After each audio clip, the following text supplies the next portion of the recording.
Góðan daginn og verið velkomin í þáttu minn Stjórnmáli með Bryndísi.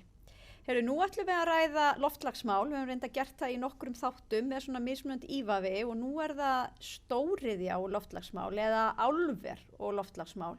Og margir vil nú kannski meina að þetta tvennt eigi lítið sameiginlegt eða sé allavega í mikilli andstöðu við hvert annað.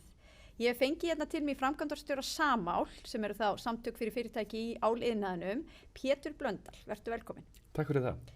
Gaman að fá þig til okkar. En segðu mér, ég meina, þú veist, nú hefur ekki verið mikið svona samasemmerki á milli áliðnaðarins og loftslagsmála nema einmitt það að álframleiðsla sé til þess gerð að auka á loftslagsvandann okkar. Það ekki svoleiðis eða? Svo við byrjum bara á þegar stórt spurt. Já. Sko, það er svo sem mjög víðfemt svar við þessari spurningu. Í fyrsta lagi umhverfismál eru kjarnastarfsemi álvera.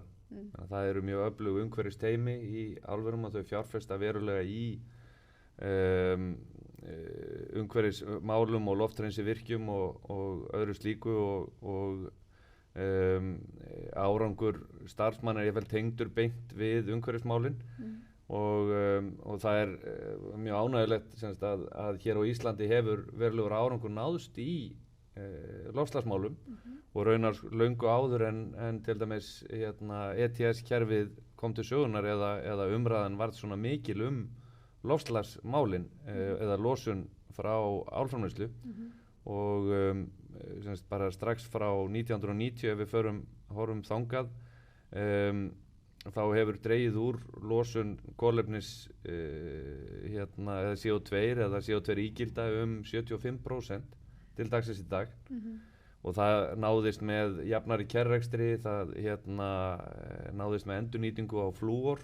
Það mikil áhersla lögð á hringrásarferlið í álverum þannig að flúorinn nýttur aftur og aftur í framleiðsluferlinu og eins bara með þjálfun og fjárfestingum í búnaði og öðru þannig að verulegur árangur hefur náðst nú þegar og maður sér það þegar maður horfir á áliðnað í heiminum að Ísland var töluvert á undan álframleiðslu í öðrum löndum hvað það varðar.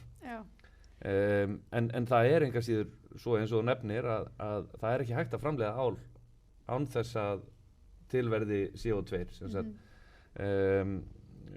kolefni í súráli, súrefni og ál kolefni saminast súrefninu og við það mynda CO2 og það hefur ekki ennþá verið fundin leið sem hægt að nýta í framleiðslu á svona stórum skala til þess að framleiða ál með hagkvæmum hætti án losunar CO2. En það var nú reyndar aðeins nefnt, en kannski tölum við það eftir, en sko ástæðan fyrir því að mér varst nú áhugavert að fá því til að ræða við mér að þið voru með ársfund daginn og eins og margir ársfundir þessa dagana þá eru þeir rafrænir og ég gat horta á hann á heimasíðu Samál og aðrir sem áhuga hafa því geta gert því sama og þar var fyrirsögnin sko loftslagsmál.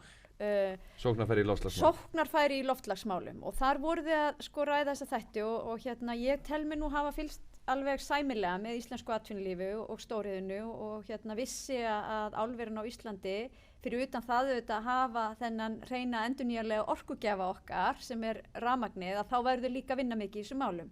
En ég verð að viðurkenna það að ég lærði samt mjög mikið á því að hlusta á þennan ársfund og kannski bara sko hrósa ykkur líka fyrir það sko hvernig orðræðan orðin og vegna þess að ég nú mikið tala fyrir loftslagsmálum á þinginu og mér finnst stundum eins og stjórnmálamenn svolítið svona fari í felur þó að ég held að allir séu þetta búin að viðurkenna vandann og það þurfa að takast á við hann en þá finnst mér áhugavert að sjá bara atvinnulífið stíga fram og mjög svona ákveðna orðræðu þar sem að sko þið takist svolítið á við þennan vanda. En eitt af því sem náttúrulega verið gagnrýnt mjög mikið það við erum flest búin átt okkur á því að ál auðvitað bara sko frábær vara og nýtt í mjög margt en það þetta með að það sé endurunnið og sko það hlutfall sem skilar sér í endurvinnslu á áli. Hvað eru íslensku álfyrirtækin að gera í því að hvað það að velta fyrir ykkur í þeim efnum? Hvernig hægt að endurnýja meira og það kannski þá beinni andstöðu við í rauninu fyrirtæki sem snýst auðvitað að framleiða ál eða eru framleiðendurnir líka að horfa á það að svona hringrásarhagkerfi að það sé hægt að endurnýta álið? Sko, bara fyrst aðeins það sem hún nefndir, semst að ál nýtt í alls konar hluti, það er kannski kosturum við álið hluti af lausninni í loftslagsmálum þegar kemur á notkun. Já, þannig að það er létt, þannig að það léttir bifreiðar, dregur úr losun frá bifreiðum, það léttir rafmagnsbíla, til dæmis utan rafhlöður, Tesla var nánast bara alfarið úr áli fyrst hún kom á markað, þannig að bílarnir komast lengra á hleðslunni og það hefur svona drifið áfram þessa rafbíla væðingu. Það leiðir rafmagn, það er notað í flutningsvirki til þess að tengja endurnýjanlega orkukosti við flutningskerfið. Það einangra matvæli, dregur úr matarsóun og svo framvegis. Einangra byggingar, það fer mikið í byggingar og getur sparað orku í byggingum alltaf 50%. Þannig að það er eiginlega svona ein sagan svona sem að álframleiðendur eru svona almennt frekar hreyknir af. Já. Ef við tökum endurvinnsluna þá er það sömuleiðis saga sem við erum mjög hreykin af. Það er að segja við handlegum ál alla daga. Eitt er nú drykkjardósin, margfræga, og það er sem sagt drykkjardósur áli er svo vara sem er mest endurunnin í heiminum. Okay. Og ef við horfum til dæmis til Íslands þá skilst mér að það sé svona 90-94% af dósum úr áli sem eru endurunnar. Og á heimsvísu er það hlutfall svona detta í 70% og það fer náttúrulega svolítið eftir því hvernig kerfið er búið til, skilagjöldin virka auðvitað vel þar. Já. En það sem skiptir máli þegar þú horfir á endurvinnslu áls er að álið heldur gildi sínu, þar að segja það heldur eiginleikum sínum sem er þrátt fyrir að vera endurunnið. Já, okay. þannig að þú getur tekið ál eins og bara 98 eða 78% af áli í bílum í Evrópu er endurunnið. Og það er sem sagt þú getur tekið bara hlutinn og þú getur bara steypt hann aftur og notað hann aftur. Áldósir, það talaði að skili sér á 6 vikum í hillu aftur í Bandaríkjunum. Þannig að sem sagt þessi endurvinnanleiki þýðir að endurunnið ál heldur að verulegu leyti verðgildi sínu. Já, okay. Sem þýðir sem sagt að endurvinnslu fyrirtæki út allan heim leggja mikla áherslu á að sækja álið í alls konar úrgang og hluti sem að hafa þá þegar þjónað sínu hlutverki og þeir leggja áherslu á að sækja álið í það vegna þess að það er svo mikil verðmæti í því og það knýr áfram hringrásina. Það er raun. En ég meina, erum við þá ekki bara að fara að gera út við álframleiðslu að við getum endurnýtt málminn? Nei, það er auðvitað bara frambúð eftir spurn. Við, sem sagt, eitt stærsti aflgjafi endurvinnslu áls í Evrópu eru álver. Okay. Það er að segja ef þú tekur til dæmis bara hér er álgjallið sem tilfellur við álframleiðsluna. Það fer til áls á Grundartanga og þar er það endurunnið og fer aftur inn í framleiðsluferlið. Í Evrópu við flytjum mjög mikið af álinu sem við framleiðum, meginþorrinn fer auðvitað á markað á meginlandi Evrópu. Já.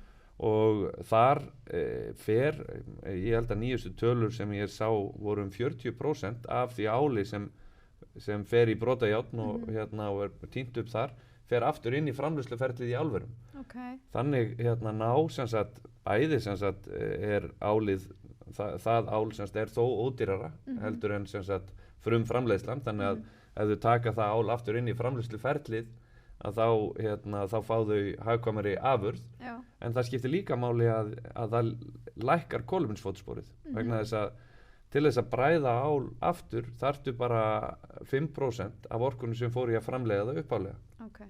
Þannig að ef þú tekur það ál og blandar saman við ál í Evrópu sem segjum bara er framleitt með kolum eða hvað það er, að þá ertu búin að minnka verulega kolefnisfótsporið sem er auðvitað æskilegt og það auðvitað það sem öll álver eru núna að keppast við, það að lækka kolefnisfótsporið. Þannig að það ekki til í því sem að stundum kasta fram svona hjá þeim sem að eru andstæðir álverum að þau séu að vinna í rauninni bara gegn endurvinnslu álsins. Já, nei, í raun það fer öfugt, öll álverin standa fyrir endurvinnslu átaki, sem sagt, eru bara í átaki það að endurvinna ál, búa til söfnunar átak og annað. Við höfum nú meðal annars talað mikið hér fyrir endurvinnslu. Við höfum beitt okkur samál sem sagt fyrir endurvinnslu á fiskideginu mikla. Við vorum með átak söfnun spritkerta á sínum tíma. Ég man einmitt eftir því fyrir jólin, það safna sérstaklega mikið af þessum litlu. Og það var raunar mjög fallegt, sko, hvernig tiltókst þar, að því að sem sagt, það safnaðist það mikið að við hugsaðum, við verðum að gera eitthvað úr þessu og fengum frábæra hönnuði til þess að vinna sem sagt svona hversdagshluti úr álinu sem safnaðist. Já. Og það var opnunarsýning á Hönnunarmars, endurinnum álið í Hafnarhúsinu. Já. Og sem sagt á meðal þeirra hönnuða sem komu að þeirri sýningu var Studio Portland sem hannaði svona stól. Þeir unnu síðan keppni í hönnun sjálfbæra stóla. Og sú keppni var haldin sem sagt á öllum Norðurlöndum að frumkvæði Norðurlandaráðs og sá stóll rataði síðan á loftslagsráðstefnunni í Katowice sem var þá afsprengi sem sagt þessarar keppni og var þar í norræna skálanum og þar gat fólk sem sagt kosið á milli hver af þessum sjálfbæru stólum liti best út, sko, og þetta kom síðan aftur á sýningu í Norræna-húsinu, þannig að það var til skemmtileg hringrás sem segir allt þetta hringrásaferli, en líka þennan eiginleika áls hvernig það endurinn. En þannig að við höfum bara tækifæri líka í þessu, hvað ég var að segja, hönnunar hringrása gerfi. Og ég meina, ég sá það í sjónvarpinu í gær að þá var verið að opna aftur Hönnunarmars þó að það sé maí út af COVID auðvitað, en þar var verið að segja frá fyrirtæki núna dottir úr mér. Fyrirtæki Fólk. Ragnar Sara var að sýna okkur sýningu sem hún að opna, það sem einmitt verið að endurvinna ál og hönnuður sem hafa verið að fjalla það. Þannig að þetta eitthvað sem bara stöðugt í gangi hjá ykkur eða hvað? Já, við sem sagt við leggjum mikla áherslu á bara að svona, við erum að framleiða þennan málum og við erum stöðugt að hugsa sem sagt bara eins og ég segi, í umhverfismálin eru kjarnastarfsemi í álverum. Þannig að við erum stöðugt að hugsa þetta fótspor sem við skiljum eftir með álinu og það auðvitað svona ein svona góða sagan við álið þessi endurvinna leiki, það þetta vinna endurinn ál aftur og aftur án þess að tapi þessum upprunalegum eiginleikum og það bara svo falleg saga að halda því á lofti og vil nú nefna til þess málstefnuna Hellu sem því að fólk heldur, sko, við erum ekkert að vinna úr áli hér. Nei. En málstefnan Hella að framleiða alls konar hluti sem í Hafnarfirði fjölskyldu fyrirtæki, byrjaði á sínu tíma bara við að safna flugvélaflökum á skömmtunarárunum og bræða þau og hafa síðan verið bara í því að sækja ál hinga og þanga úr felgum og öðru og endurvinna og líka fengið frumframleitt ál frá Norðuráli og bara skora fólk að sjá alla það fallegu muni sem þar eru framleittir. Það er greinlega að skoða það. Þar á meðal þessi nýju bakki frá Fólk. Já, einmitt. Hvet fólk til að skoða þetta núna á Hönnunarmars. En sko, nú hefur áliðnaðurinn og þú veist, við segjum stóriðja, þessi stórnotendur raforku hér á Íslandi verið þetta ein af okkar svona grunnstoðum í atvinnulífinu. Og við höfum svo sannarlega fundið alls konar sveiflur hér í íslensku efnahagslífi þegar fyrst bankarnir og svo núna ferðaþjónustan út af COVID og það eru þetta oft talað þetta sé mikilvægt að vera ekki með öll eggin í sömu körfunni og áliðnaðurinn vissulega verið mikilvæg stoð og einmitt staðið af sér svona samdrætti. En svo kom nú upp umræða ekki alls fyrir löngu að kannski væri bara áliðnaðurinn svolítið hverfandi hér á landi og við óttumst mjög að álverði í Hafnarfirði, yrði lokað. Hvað myndirðu segja, hver framtíð íslenskra álvera? Hún björt? Já, ég leyfi mér nú að vona það. Auðvitað það bara, við höfum auðvitað þessa framtíð í höndum okkar. Við getum, þetta í raun tvíþætt. Við erum annars vegar með heimsmarkað á áli og það verði þar fyrir eftir einhverju lögmálum sem allavega ég skil ekki. Nei, það er bara heimsmarkaðsverð, það er basically, það er semst verð sem að er ákveðið semst með svona gagnsæjum hætti í London Metal Exchange sem er semst bara kauphöll með málma. Já, en ég að segja að það eru svona verðastundur svolítið mikla sveiflur, er það ekki á þessu markaði? Jú, og þetta og kannski, og svona þetta ráðvörumörkuðum líka, en það hefur gennum tíðina verið svolítið þannig að álmarkaðir hafa tekið við sér þegar skóginn kreppir í þjóðfélögum og þegar þau eru að komast aftur á stað. Það svona hefur álið veitt þessa mikilvæga viðspyrnu hér þegar að einmitt einhverju atvinnugir hafa gefið eftir, að þá hefur álið komið sterkt inn. Það gerist í bankaruninu og þá var nú ráðist meðal annars í stærsta fjárfestingaverkefni frá hruni í Straumsvík upp á 60 milljarða. En hinn álverin réður sömuleiðis í miklar fjárfestingar og það var mikilvæg innspýting semst inn í íslenskt samfélag. Og það eru okkur hættir stundum til þess að vilja bara einblína á einn atvinnuveg. Það er bara komið eitthvað nýtt og það bara allir þangað og gleymum hinnu, hættum en síðan svona þegar fólk svona þegar koma sveiflur og annað, þá minnir það okkur á að þetta sem var ekki tísku í fyrradag, það er þarna ennþá. Það er sama kennitalinn í Straumsvík og var fyrir rúmum 50 árum þegar álverið í Straumsvík hóf starfsemi. En sem sagt það eftir sem áður. Og verður álverið í Straumsvík ennþá þarna eftir 50 ár? Eftir sem áður, álverðið eða sem sagt álmarkaðir eru náttúrulega knúnir af eftirspurn og vegna þess að við sem erum í álina erum það heppin að ál hefur verið hluti af lausninni í loftslagsmálum. Það er að segja stjórnvöld hafa verið með mjög sterkar kröfur meðal annars á bílaiðnaðinn að létta bílaflotann til þess að draga úr losun og fyrir vikið hefur magn áls eða hlutfall áls í bílum aukist verulega og það er til dæmis að skapa sterkan markað eftir áli, en sömuleiðis sem sagt bara að spara orku í byggingum og annað. Þannig að það hefur verið mjög heilbrigður vöxtur í eftirspurn á áli sem sagt bara síðustu áratugi og öfundar efni fyrir aðra hráefnismarkaði. Það er síðan þannig að það í sjálfu sér er ekki vandamálið. Nei. En við þurfum eftir sem áður bara eins og með aðrar atvinnugreinar, hvaða atvinnugreinar sem þurfum við auðvitað að standa vörð samkeppnishæfni þessara greina. Já, það er við höfum ég meina, þú veist að raun að segja okkur það auðvitað vera til álver hér alla framtíð, það er að segja einhvers staðar í heiminum, en spurningum samkeppnishæfni Íslands og þá hefur þetta með annars vegar orkuverðið auðvitað verið mjög til umræðu. En kannski ekki síður það einmitt þetta sem við erum að ræða umhverfismálin, hvað eiga álverin eins og aðra stóriður eða framleiðendur að greiða fyrir sína mengun. Við getum kannski, veit ekki hvort allir þekki ETS-kerfið sem við getum kannski aðeins farið yfir. En samkeppnisstaða Íslands þegar kemur að þessari stóriðju. Nú veit ég að ráðherra lét vinna skýrslu til að skoða þetta og ef ég skildi þá útkomu rétt að þá var talið að við höfum verið mjög samkeppnishæf hvað verðið varðaði, en við höfum auðvitað líka vilja að selja þetta að þetta sé græn orka. Já, þarna er sem sagt, eins og það er alltaf margar hliðar á öllum málum og allt það, ég meina, en það var mjög gott að iðnaðarráðherra sem sagt Þórdís Kolbrún réðist í þessa úttekt Fraunhofer á samkeppnisstöðu álvera á Íslandi og niðurstaðan var nú kannski ekki alveg einföld. Það er að segja í fyrsta lagi sem kemur fram í skýrslunni að ekki eru allir stóriðjusamningar samkeppnishæfir og þetta er nú ekki mörg fyrirtæki í sjálfu sér þannig að það er þá áhyggjuefni ef að við erum ekki samkeppnishæf í geiranum hjá öllum þessum fyrirtækjum sem eru 6 eða 7 fyrirtæki. En það er líka áhyggjuefni að sem sagt, það verð sem var miðað við í skýrslunni það var sem sagt meðalverð Landsvirkjunar til stóriðju sem er uppgefið hjá Landsvirkjun.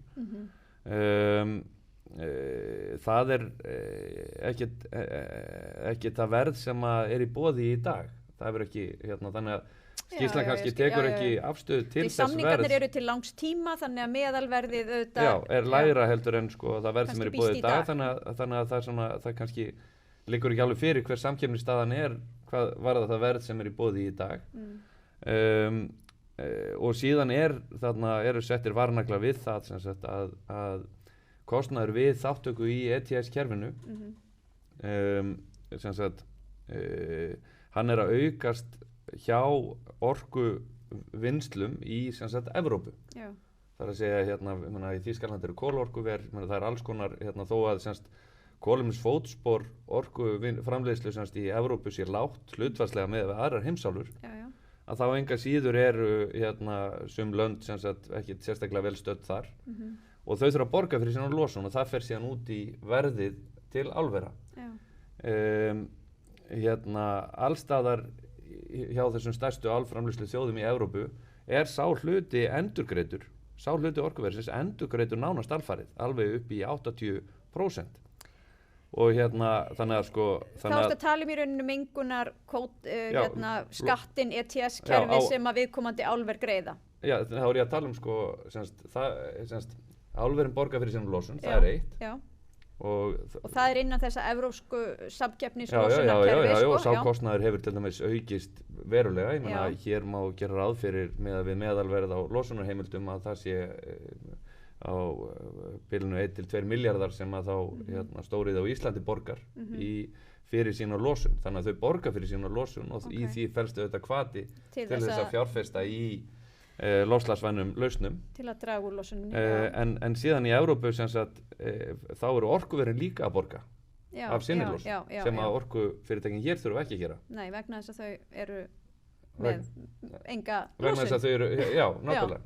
Þannig að þannig að sko og þetta sífellt stærri hluti orkuversins vegna þess að kostnaður verið hækkandi sem þýðir að endurgreiðslur til álvera í Evrópu fara sífellt hækkandi.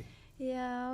Og það grefur í raun þá undan samkeppnishæfni Íslands á þessum orkumarkaði. En þannig að þetta auðvitað flókin saga, en síðan voru við líka að hvetja til þess að í Evrópu, ETS-kerfið hugsað þannig að það hvetji til þess að fyrirtæki fjárfesti í lausnum, í loftslagsmálum. En í Evrópu kerfið sett upp þannig að losunargjöldin fara þá og renna þá í loftslagsvæn verkefni. Akkúrat. Sem að þá stuðla því að þau fyrirtæki sem greiða fyrir, að greiða háar fjárhæðir fyrir losun, að þau fá svona þá þrótt í að ráðast í fjárfestingar. En frekari fjárfestingar, aftur talandi ringrás. Já, og við höfum svona verið að hvetja til þess að stjórnvöld hér komi í raun með fjármagnið inn í slík verkefni til þess að hjálpa okkur bara að vera í fremstu röð við að draga losun. Ég hjó eftir því að Þórdís Kolbrún kom einmitt aðeins inn á þetta í ræðinu sinni að skoða þessi þætti og nefnt var einmitt sérstaklega það sem við erum nýbúin að afgreiða frá Alþingi sem svona hvati til grænna fjárfestinga, það að segja skattalegi hvata til fyrirtækja. En getum við komið aðeins að þessu varðandi verðið, raforkuverðið til stórnotenda. Þetta nú búið að vera deiluefni í langan tíma og af hverju liggja þessi samningar ekki bara á ljósi? Af hverju getum við ekki bara öll vita hvað álverin að greiða fyrir orkuna sína? Einmitt. Sko, þessi trúnaðarklásúla eða hvað það sem sagt var sett inn af hálfu íslenskra stjórnvalda. Sko. Á sínum tíma, já. Það íslensk stjórnvald sem eiga frumkvæði að því og þau hafa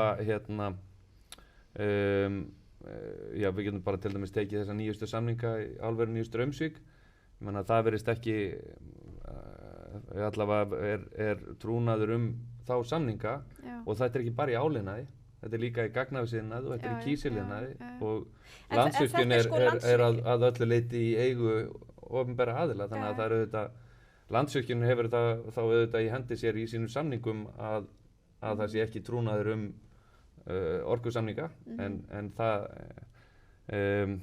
verðist allavega ekki hafa orðið stefnubreiting í því. Nei, nú ég sko hissa því að ráðherra málaflokksins Þórdís Kolbrún hefur margoft sagt að það sé bara eðlilegt þetta liggi fyrir og sé opinbert, því að meiri sé að ráðherrann sjálfur veit ekkert á hvaða verði verið að kaupa orkuna þegar álfyrirtækin koma til hennar og segja, heyrðu, verðið allt of hátt sko. Og það auðvitað armslengt svo frá Landsvirkjun og til fjármálaráðherra sem fer með hlutabréfið í Landsvirkjun. En samt þetta er alltaf lokað inn í einhverju svona hjúp. Ertu að segja fyrirstaðan sé ekki hjá álverunum sjálfum? Þetta bara samningsatriði vantarlega eins og hvað annað. Ég kem ekki að neinum samningum eða ég hef enga aðkomu að því, þannig að þessi fyrirtæki verður þetta bara að svara því sjálf og það er ekkert, ég menna Norðurál til dæmis beitti sig fyrir því að leyndinni var aflétt af þeirra samningum og þeir hafa verið birtir samningar bæði við þá Orkuveitu Reykjavíkur og Landsvirkjun en þetta eru auðvitað bara sjálfstæðir samningar og fyrirtækin verða bara að koma sér saman það og þá ef að stjórnvöld vilja beita sér í einhverja átt í því þá auðvitað gera þau það en ég þekki ekki hvernig það hefur verið innan Landsvirkjunar Nei. En svona þú veist umræðan sem kemur stundum í tengslu við það þegar álverð lækkar og það fer að hrikta hér eitthvað í stóðunum og fólk fer að vera hrætt það að nú sé þessi fyrirtæki bara fara eða eitthvað að þeim og þá séu sumir þetta er ekkert mál, nú bara fyrir við að rækta tómata fyrir þessa orku nú er það auðvitað þannig að fyrir utan það auðvitað að þetta séu stóru mikil fyrirtæki sem eru þar að leiðandi að skila sköttum og skildum til íslenska þjóðarbúsins, þá eru auðvitað náttúrulega líka að kaupa af okkur orku sem við eigum jú öll og það er auðvitað stór kostnaðarliður og svo er þetta atvinnusköpunin annað. En svona hvernig bregst þú við þessari umræðu að stóriðan sé að fá raforkuna og allt úr lágu verði og við bara fara að gera eitthvað annað við hana? Þín sín á það? Já, þetta er auðvitað margþætt. Og vitum við hvað við getum rækta marga tómata fyrir álverið? Við getum bara sagt, það kom nú fram held ég hjá Bjarnasyni á Orkuveitu Reykjavíkur að það yrði verulega högg fyrir íslenskt raforkukerfi og þá arðinn af orkuauðlindunum ef að eitt álver hyrfi og þá var hann að tala Ísal sem í sjálfu sér minnst af þessum 3 álverum og ef við horfum bara á akkinn fyrir þjóðarbúið að hafa áliðnað þá getum við bara tekið síðasta ár sem þó var ekki ár þar sem framleitt var á fullum afköstum en það voru framleitt 840.000 tonn við höfum farið upp í 900.000 tonn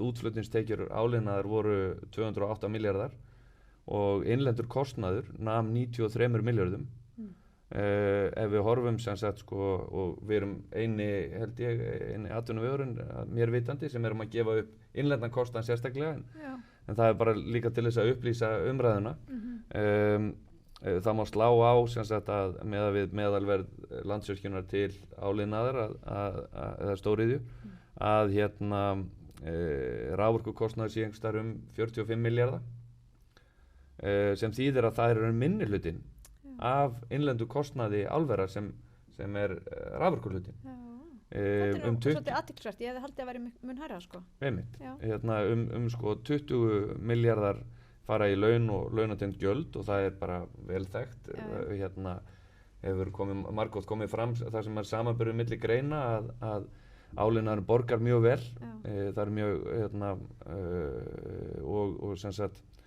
og almennt er nú helst vel á sínu starfsfólki en síðan kaupir áliðnaðurinn vörur og þjónustu fyrir 24 milljarða í fyrra sem er þó ár þar sem að verulega sem var mjög þungt fyrir áliðnaðinn en kaup á vörum og þjónustu hafa farið upp í 40 milljarða þegar fjárfestingarverkefni í gangi og annað og þetta er iðnaður sem þarf stöðugt að vera fjárfesta til þess að halda samkeppnishæfni sinni þannig að og síðan við getum nefnt opinbera styrki sem eru svona á bilinu 100 til 200 milljónir skattar og Hvað áttu við með opinbera styrki?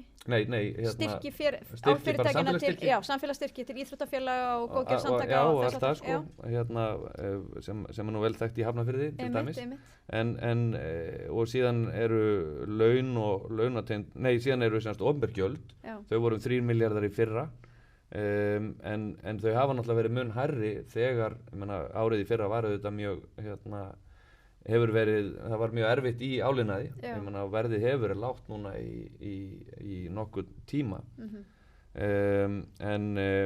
en þegar sem sagt vel árar í áliðnaði þá eru þá eru íslensk álver með hæstu skattgreiðendum á Íslandi, bæði hérna Norðurál og Rio Tinto hafa verið bara í öðru eða þriðja sæti bara á eftir Reykjavíkurborg.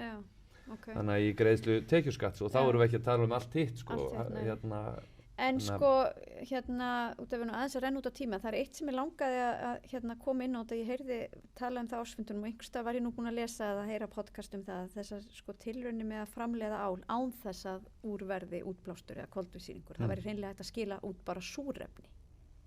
Hvað það? Erum við að fara að sjá það fyrir okkur, það verið hægt að framleiða ál án útblástur? Ég held semst, ef maður horfir á bylgjuhreyfinguna í áliðnaði, þá engin spurning í mínum huga að við munum komast þangað. Og það bara, sú sókn í gangi og þess vegna, það nú meðal annars liður í því að við höfum þessa yfirskrift sóknarfæri í loftslagsmálum að við viljum mjög gjarnan taka þátt í þeirri sókn hér á landi. Nú þegar sem sagt í gangi sem sagt rannsókn sem var hjá Nýsköpunarmiðstöð og Arctus Metals, það sem verið að rannsaka kolefnislaus skaut og ég held að það sé nú svona, það stöðugt að þróast lengra og lengra og ég nú bjartsýnn á að það gangi áfram vel. Við höfum verið að skoða leiðir og álverin skrifuðu undir viljayfirlýsingu með stjórnvöldum, með ríkisstjórninni og sömuleiðis öðrum stóriðjufyrirtækjum Orkuveitu Reykjavíkur að skoða Carbfix sem þá felst í að grípa kolefnis CO2 bara í útblæstrinum og leiða niður í jörð til gas í grjót það nefnt. Akkurat, alveg frábær lausn og opaslega áhugavert verkefni. Já, og við höfum svona verið að leggja áherslu á það núna semst að það ekki metið innan ETS-kerfisins, þannig að við höfum verið svona að beita okkur fyrir því að það verið tekið svona varanlega inn í það regluverk að sem sagt fanga útblásturum með þeim hætti.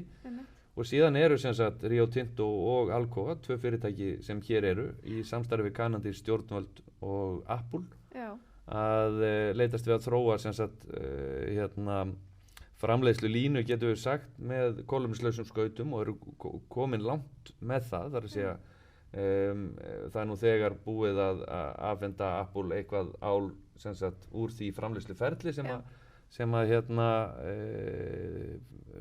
hafa farað þá í farsíma eða hvað það